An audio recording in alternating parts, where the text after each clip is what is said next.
unfortunately. They got a strike going on here as well.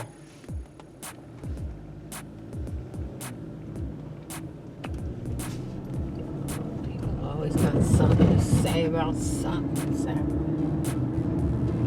This is the capital of California.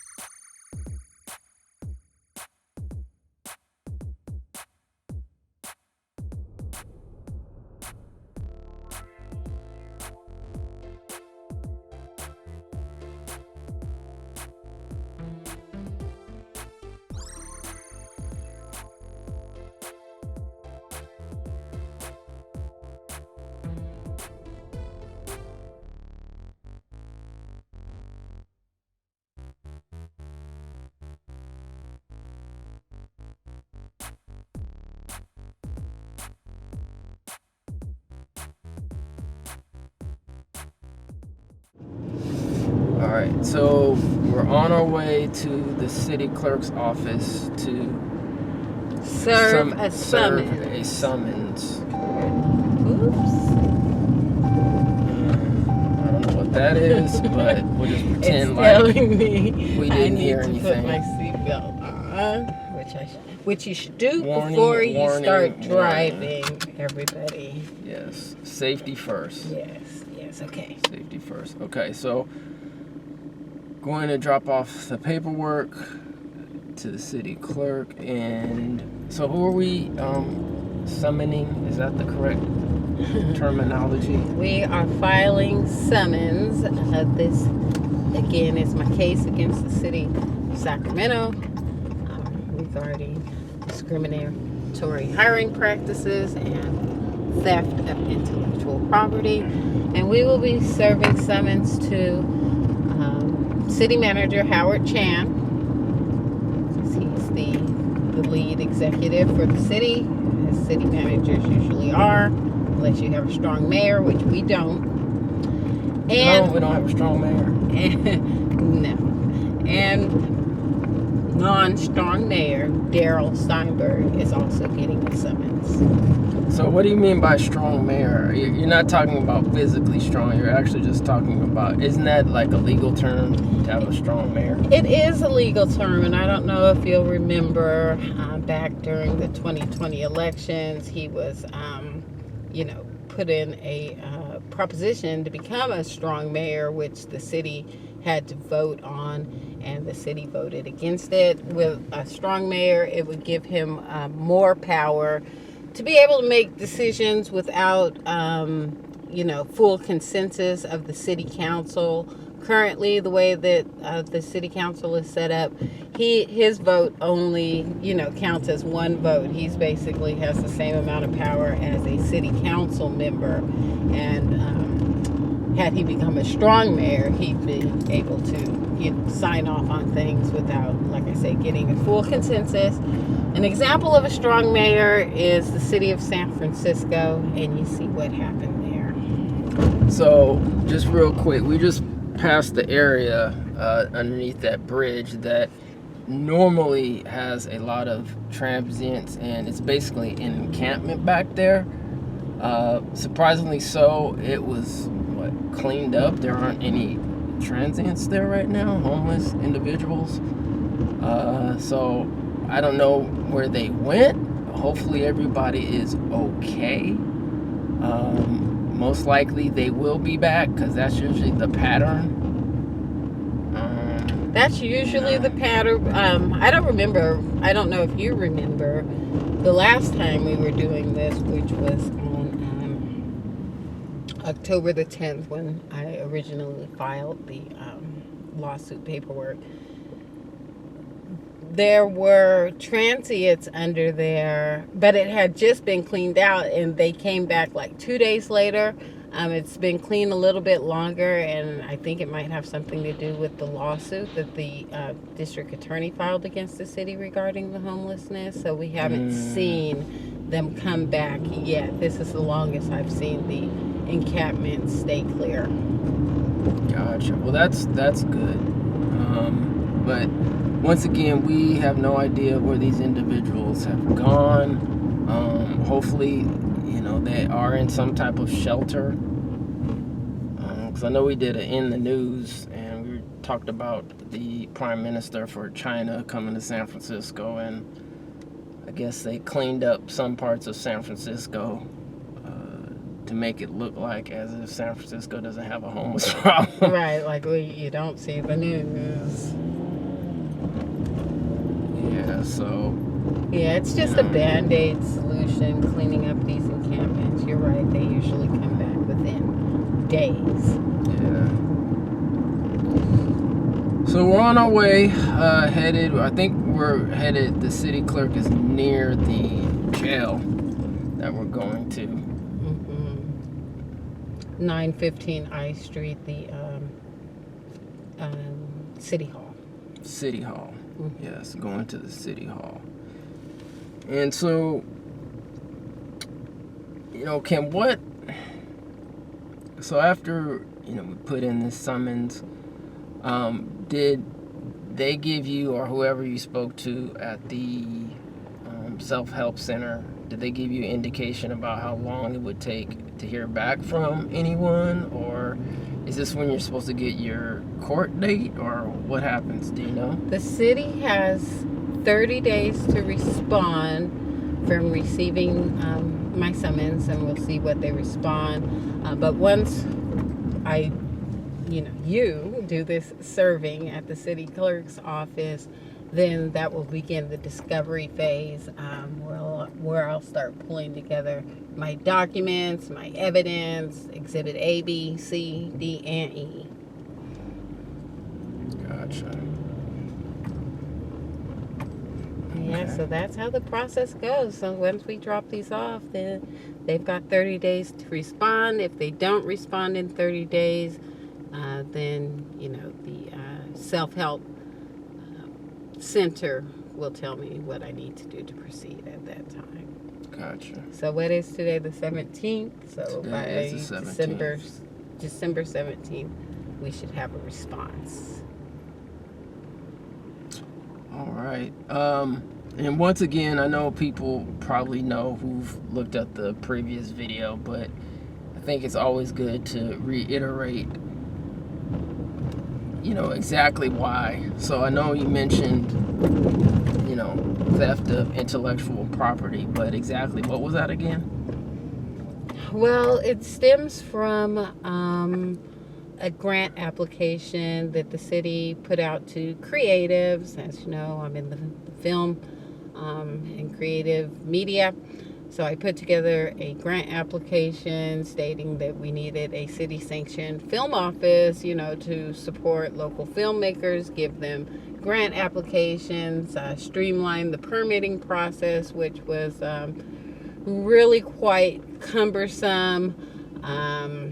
And the city did all these things, but when it came time to conduct interviews for the position, I was not granted the opportunity to interview, even though, I wrote the grant that ended up being the blueprint for this new city office, and I was the only one who had any previous experience working in a film commission office, which I did from 2021 to 2007. And from your understanding, that's a pretty cute mural. I'm gonna get this real quick. So from your understanding, do you know how much the current film commissioner, the salary is? Well, based on a FOIA request that I put in with the city, which is a Freedom of Information Act request, asking for that information, the documentation that they provided showed that this office salary is $134,000 a year, which is $20,000 more than was even that was even put out in the job announcement to the public. So they put the job announcement to the public. I think it capped out at $114,000. But for whatever reason, this commissioner that they chose, got a salary above and beyond what was even advertised to the public. Wow. So, like, what? I know we kind of talked about, like, your vision and so forth. Like, do you think since you put your idea out to the public at that time, do you think the Sacramento film environment has gotten better, gotten worse, kind of stagnant? Like, what is the pulse right now, in your opinion, of like the Sacramento film creative organization? Well, since I've been doing this advocacy reparations work, I've kind of lost track of what's going on in the film community in Sacramento. But I can tell you this: I was probably one of the first people to apply for a permit under the new film commission structure under the city with new commissioner Jennifer West. I applied for a permit, and I can tell you that the process was much easier than applying under the former film commission, which was housed under our tourism agency. For one, they started offering free permits, which before they were $100 a piece. And for two, they started offering, city insurance, which was another requirement for, drawing up a permit, is you had to have city insurance, naming the city of Sacramento as additional insured up to $1 million. And they did streamline that process to where the city actually was like, okay, you can use this insurance, you just have to pay X amount of dollars. And I think it was some nominal fee, like $100 or something like that. So it offset the free permit. So that was one of my ideas in my grant application, was to make it more cost effective for filmmakers, because Sacramento, we didn't even call it a film industry, we called it a film community, because nobody was really making any money. But we would do these festivals and come together and make these small films. And even making just a small film, it's going to cost you, especially if you're paying permit fees and insurance fees, at least $500. So it did save on cost on securing a permit. I never ended up securing my permit because, COVID happened shortly after that, and, just different things. But I did see that the process was easier than before. And as you know, we applied for a grant to produce Reparations Now, the documentary, which is available now, streaming on Tubi TV and reparationsnowdoc.com. reparationsnowdoc.com. You can check out some behind-the-scene footage at that website there. And we did receive a grant, $7,500. So that was my vision, to help filmmakers be able to produce their art, and they seem to be doing that. So, okay, outside of that, like, so you say you're kind of not involved as much as you were previously. I mean, I don't know. I mean, I got back to Sacramento maybe about 2 years ago, so I've been kind of out of the Sacramento like film community. I mean, just being back, I really don't see.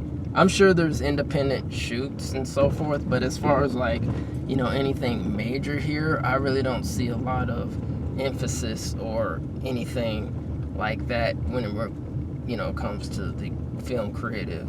Right, I really at don't all. see anything, you don't see anything visually like in LA. You see a production like on all every the time. corner. Yeah. That's- Even independence, like you see it all the time. Yeah. Like people are out shooting all the time. Yeah, that's for sure. But no, we don't see that kind of activity here in Sacramento. And I know other filmmakers that have been long-standing in the film community are still trying to do things. I sent you that Instagram post not too long ago where filmmaker Nick Leisure is trying to put together a film studio out at the Cal Expo site. So there's still a lot of work to be done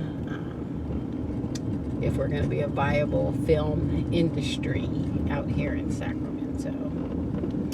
Yeah, well, what they say about potential. But Sacramento does have a potential,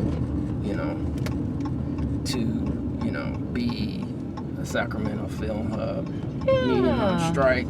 Back when I was working at the Film Commission, we used to call it Anytown USA because you could pretty much dress Sacramento up to what you wanted to be. Yeah, oh, there's Chris. What? How'd he see us? Hey, what's Oh up? my God, yo, what up? What up? I'm going to the gym. Okay, all right. Chris is in the building. Yo, that's Chris crazy. is I in the was building. Like, yo, I saw the camera, I'm like, yo, that player right there. You know what I'm saying? Hey, Yeah, bro, we're going to drop off our summons Yeah. to the city of Sacramento. Okay, all right. continuing This is my- crazy, man. Yeah. Yo, oh So my we're goodness. literally recording as we're going to do Shit, the all right. summons. Hey, more power to you, all right? Support these people, all right? Yeah, all right. All right, bro. Go work out, man. In traffic. All right, take care, bro. So that was lead CJAC organizer. Lead CJ, Chris Lodgen Small in town, the building. Small Wow. town. That was nuts. So anyway, we're about to go and The city hall. I think I'm City gonna Hall. flip around the back side. It's easier Okay. to just go in the back. So let's figure this out. so this is City Hall right here to the right. I believe so. All right. Cause I got about 5 minutes for some reason on my recording. Okay. All right. All right. So we're gonna go ahead and pause it here, and then, kind of let you know when we got the summons done. And then that's it. Just got done dropping off the summons. Now they told me that I needed to drop it off at the Dropbox downstairs, so I just want to make sure it's on record that it was dropped off at the Dropbox, and that's what I was told to do. So yes. Thank you, Yamoya. All right. So that is the update, and we'll see what happens next.